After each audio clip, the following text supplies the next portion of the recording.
Menjamurnya praktik aborsi ilegal di tengah masyarakat menandakan masih tingginya upaya penghapusan kehamilan yang tidak diinginkan. Padahal di balik upaya hilangkan nyawa dalam kandungan, rasa bersalah bakal terus menyelimuti. Ancaman kematian pun membayangi.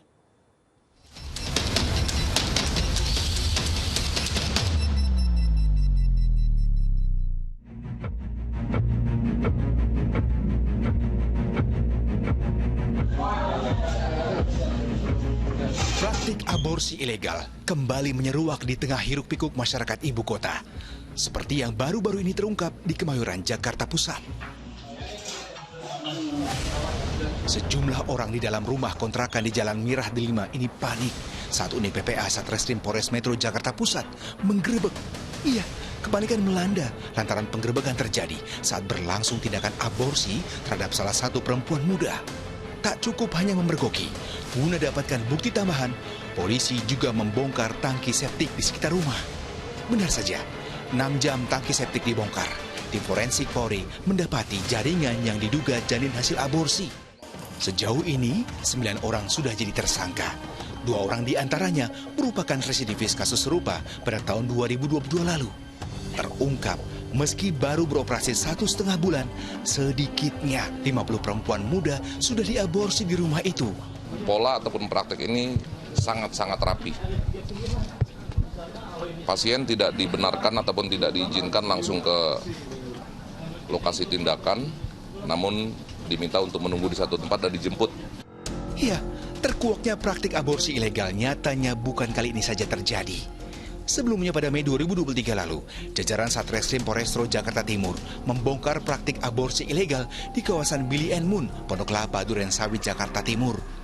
Untuk mendapatkan pasiennya, pelaku memasang iklan di media sosial dengan mematok harga 4,5 juta rupiah hingga 9 juta rupiah tergantung usia janin.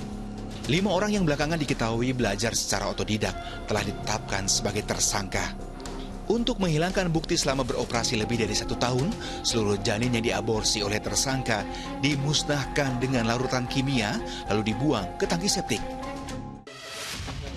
Rupanya, pengungkapan demi pengungkapan kasus aborsi ilegal oleh aparat hukum tak serta-merta menyurutkan munculnya praktik pengguguran janin ilegal.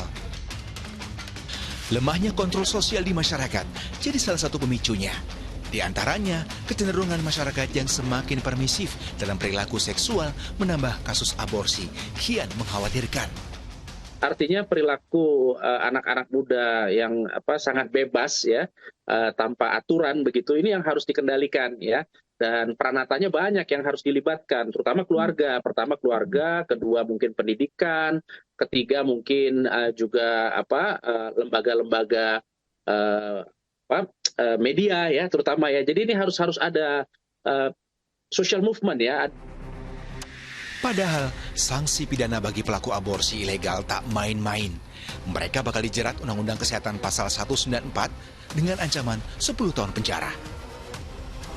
Tak cukup konsekuensi hukum, bagi perempuan yang dengan sengaja menggugurkan janin di klinik ilegal, rentan siap-siap dengan segala risiko, mulai dari ancaman infeksi hingga kematian.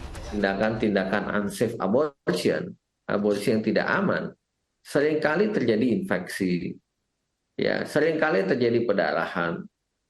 Bahkan pada kasus-kasus infeksi tidak jarang menyebabkan kematian. Ya, selain penindakan hukum yang tegas serta peran pengawasan sosial di masyarakat, gencarnya pendidikan kesehatan reproduksi harus terus diberikan kepada masyarakat agar praktik aborsi ilegal tak terus menjamur. Tim Liputan melaporkan.